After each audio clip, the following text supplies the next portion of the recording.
سامعین محترم، آج کا جو میرا موضوع ہے وہ حسد کے بارے میں ہے۔ حسد ایک بہت بری چیز ہے، ہمیں حسد کی آگ سے بچنا چاہیے، کیونکہ اسی حسد کی وجہ سے شیطان مردود اور ملعون ہوا۔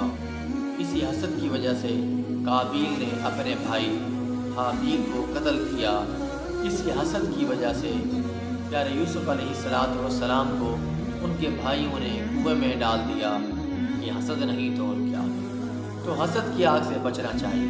رب کائنات ارشاد فرماتا ہے، ام یحسدون الناس علی ما آتاہم اللہ من فضلہ، یہ لوگ حسد کرتے ہیں، یہ لوگوں سے حسد کرتے ہیں اس پر جو رب کائنات نے ان کو اپنے فضل سے عطا کر دے۔ اور جس کو رب کائنات عطا کر دے، نعمتوں سے نواز دے، ہمیں حسد نہیں کرنا چاہیے، ہمیں خوش ہونا چاہیے۔ ہمیں یہ کہنا چاہیے، یا اللہ جو تو نے ان کو عطا کر دیا ہے اپنے فضل سے، یا مالک مولا ہمیں بھی اپنے فضل سے عطا کر۔ تو یہ اچھی بات ہے، یہ رشک ہے۔ یا اللہ آج تو نے تو گاڑی دی ہے، یا اللہ ہم کو کوٹھی دی ہے، یا اللہ تو نے دیا ہے، یا اللہ پھر ہمیں بھی عطا کر دے، اپنے فضل سے عطا کر دے۔ تو یہ دعا مانگنی چاہیے، یہ حسد نہیں ہے۔ حسد کیا ہے؟ آپ نے کہا یا اللہ تو نے اس کو گاڑی دے دی ہے، یہ اس لائق ہے گاڑی کے، یا اللہ اسے گاڑی لے لے، اسے کنگال کر دے، فقیر کر دے، ہاتھ پھیلانے والا اس کو کر دے، یا اللہ مجھے دے دے، اس کو تو نے کیوں دے دیا ہے؟ تو یہ حسد ہے۔ اللہ پاک فرماتا ہے جو لوگوں سے حسد کرتے ہیں اس پر جو میں نے ان کو اپنے فضل سے عطا کر دیا، تو حسد کی آگ سے بچیں۔ حسد بہت بری چیز ہے۔ اسی حسد نے یہودیوں کو ایمان سے دور کر دیا۔ یعنی یہودی ایمان نہ لائے، کیوں نہ لائے؟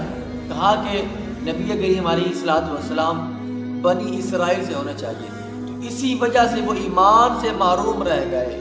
اللہ اکبر۔ تو حاسد جو ہے نا، اللہ اکبر، اللہ کو بالکل پسند نہیں ہے۔ اللہ تعالیٰ کی بارگاہ میں وہ شخص بالکل قابل قبول نہیں ہے۔ تو سامعین محترم، فرمایا 6 لوگ ایسے گئے جو بغیر حساب و کتاب کے دوزخ میں جائیں گے۔ نمبر 1، امیر شخص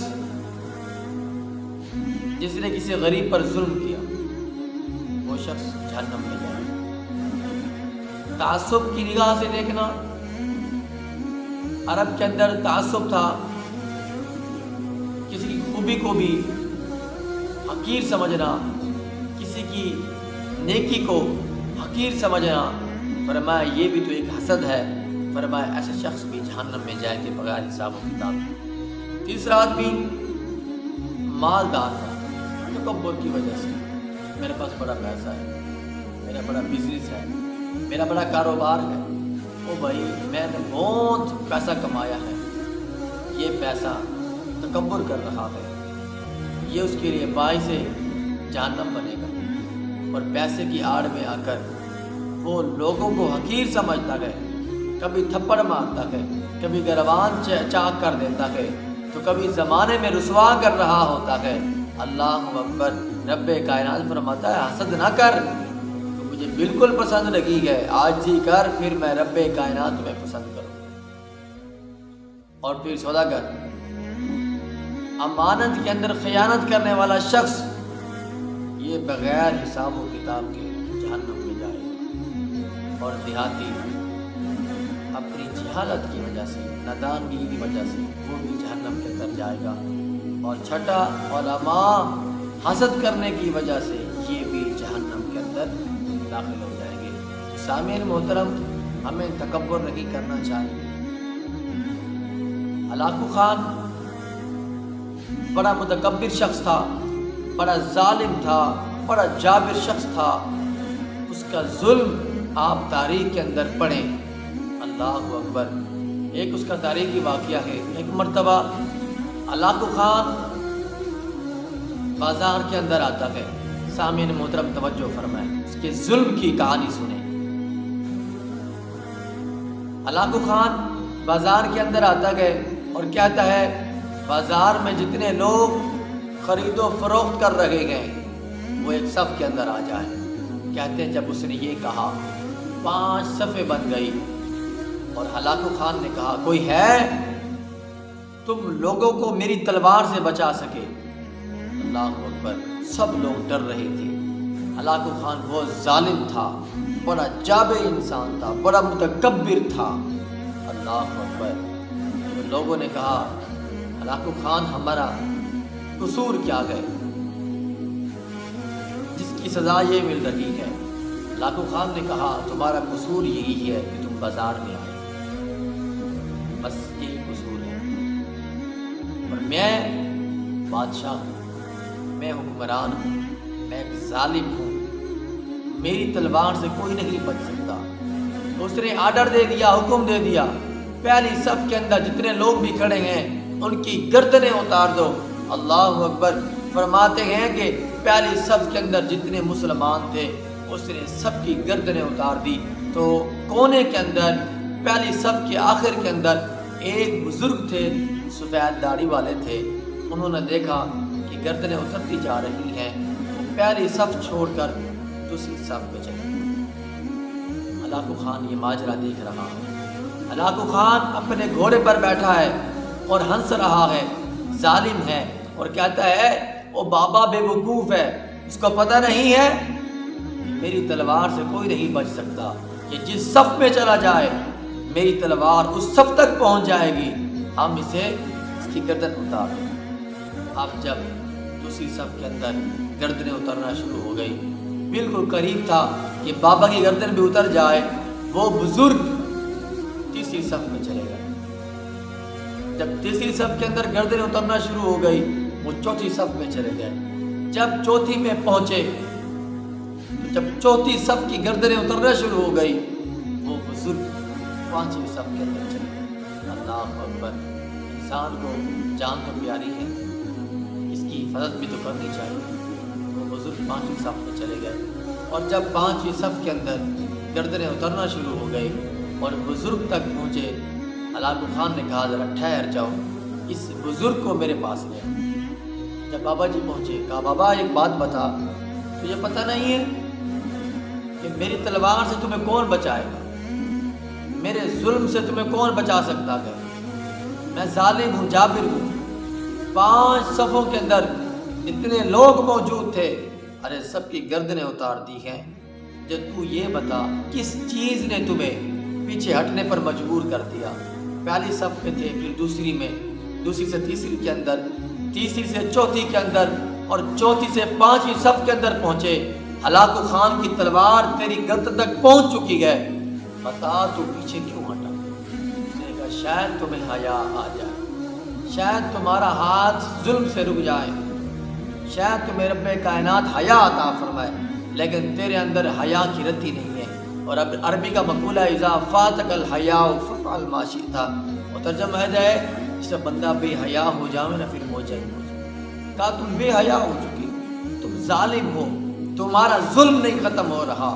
میں نے کہا شاید تمہیں حیا آ جائے، شاید تمہیں رحم آ جائے، تم مجھے معاف کر دو۔ اس نے کہا نہیں، میں تمہیں قتل کر دوں گا، لیکن جس طرح پیچھے ہٹا ہے تمہیں ایک چانس دیتا ہوں، تمہیں ایک موقع دیتا ہوں، پھر بلا اپنے مددگار کو، کوئی ہے جس کو تو پکارے۔ اللہ اکبر، توجہ فرمائے، ہلاکو خان کا جملہ سنیں۔ اس نے کہا کوئی ہے جس کو تو پکارے، وہ تیری پکار پہ لبیک کہے، جسے تو پکارے تمہیں آ کر بچا لے۔ اس بزرگ نے کہا ہاں ہے، ایک میرا مالک ہے، میرا رب ہے، اگر میں اس کو پکاروں تو میرا مالک سن لے گا، میں اس کی بارگاہ میں جاؤں تو وہ میری بات مان لے گا۔ ہلاکو خان نے کہا پھر بلا، جتنے تیرے مددگار ہیں، تجھے بچانے والے گئے، آئے ہلاکو خان کی تلوار سے بچا کر دکھائے۔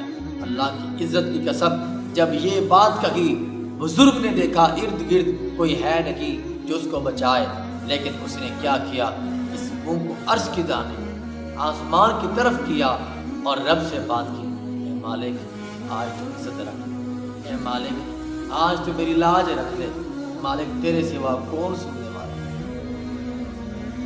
اے مالک میں بڑا گناہگار ہوں، یہ ظالم کا ظلم ختم نہیں ہو رہا۔ مالک آج تو مجھے اس کے ظلم سے بچا لے۔ اے مالک اس نے چیلنج کر دیا، کوئی ہے بچانے والا؟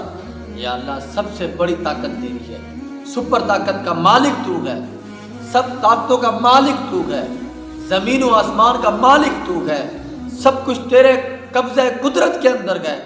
مالک آج تو مجھے نہیں بچائے گا تو پھر مجھے کون بچائے گا؟ اے مالک اگر تو بھی نہیں بچا سکتا تو پھر کائنات کے اندر کوئی ایسا نہیں ہے جو کسی ظالم کے ظلم سے کسی کو بچا سکے۔ بس یہ باتیں تھیں۔ سامعین محترم توجہ فرمائیں، ایک لمحے کے اندر، کچھ منٹوں کے اندر اس نے اللہ سے باتیں کی، اور میرا مالک کیسے سنتا ہے؟ اللہ اکبر، اللہ اکبر، میرا مالک سنتا کیسے کہ پھر ہوا کیا؟ تاریخ کا واقعہ ہے، بس یہ جملے کہنے تھے۔ ہلاکو خان کے پاس لیمو تھا جس سے وہ کھیلتا تھا، اس کو ہوا میں اچھالتا ہے، پھر کیچ کرتا ہے، پھر ہوا میں اچھالتا ہے۔ جب تیسری بار اس نے اس لیمو کو ہوا میں اچھالا تو اچھلتے ہی وہ لیمو ذرا دور ہوا اس کو پکڑنے کے لیے۔ جب وہ آگے لپکا، جیسے ہی لپکا، فرماتے ہیں کہ گھوڑا حرکت کے اندر آیا، گھوڑا دوڑ پڑا اور اس کا پاؤں رکام کے اندر پھنس چکا تھا۔ پھر وہ گھوڑے سے نیچے گرا اور گھوڑا بھاگتا رہا، گھوڑے کی سپیڈ تیز ہو گئی، اور تاریخ کے اندر یہ بات موجود ہے، اللہ کی عزت کی قسم، گھوڑا اتنا تیزی سے دوڑا کہ اس کا سر زمین پر پٹکنے لگ گیا۔ ادھر ادھر لگتے لگتے اس کی جان، اس کی روح پرواز ہو گئی۔ اللہ اکبر، ہلاک ہو گیا، تباہ و برباد ہو گیا۔ تو اس کی سپاہیوں نے کہا بابا تو نے کیا کیا ہے؟ اس نے کہا میں نے اپنے مالک کو یاد کیا، میں نے اپنے مالک کو میں نے یاد کیا۔ میں نے اپنے مالک سے کہا مالک آج تو نہیں بچائے گا تو پھر کون بچائے گا؟ کہا تیرا مالک اتنا سنتا ہے؟ فرمایا وہ سب کی سنتا ہے۔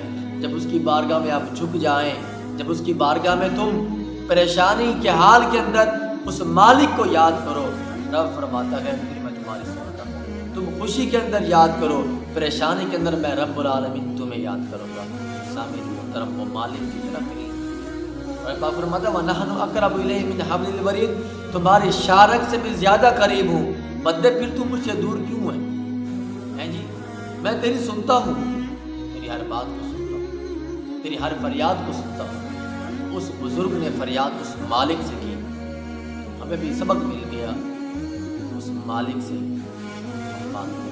اس مالک کی مانے، پھر وہ مالک ہماری مانے۔ دعا ہے رب کائنات عمل کی توفیق عطا فرمائے، اور رب کائنات ہم سب کو ظلم سے بچائے، اور ظالم کے ظلم سے بچائے، اور مظلوم جو ہوتا ہے، مظلوم جب اس کی آہ نکلتی ہے، اللہ اکبر، یہ بات سن لیں، مظلوم جس پر ظلم ہو رہا ہو، مظلوم کی آہ پانی کو جلا دیتی ہے، مظلوم کی آہ مٹی کو جلا دیتی ہے، اور مظلوم کی آہ ڈائریکٹ اللہ کے عرش کو ہلا دیتی ہے۔ اس لیے فرمایا میاں ظالم مت بنو، ظلم مت کرو، مظلوم کی آہ سے بچو، کیونکہ پانی اور آگ کا کوئی مقابلہ نہیں، پانی اور آگ کا کوئی مقابلہ نہیں، اسی طرح مٹی اور آگ کا کوئی مقابلہ نہیں۔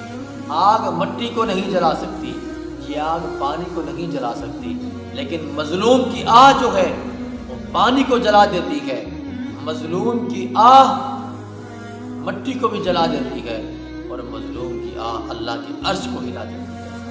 اللہ اکبر، جو ظالم مت بنے، اللہ کی گرفت میں آ جاؤ گے، اس طرح ہلاکو خان تباہ ہو گیا، تم کیا چیز ہو؟ کسی غریب پر ظلم نہ کریں۔ اگر آپ ظلم کریں گے اللہ پاک آپ کو پسند نہیں فرماتا۔ اللہ فرماتا ہے ان اللہ یحب المحسنین، ہم تو احسان کرنے والوں کو پسند کرتے ہیں۔ ان اللہ یحب التوابین ویحب المتطہرین، ہم تو توبہ کرنے والوں کو پسند کرتے ہیں، اور ہم اگر کسی کو پسند کرتے ہیں وہ جو پاک اور صاف رہتے ہیں، ہم انہیں پسند کرتے ہیں۔ دعا ہے رب کائنات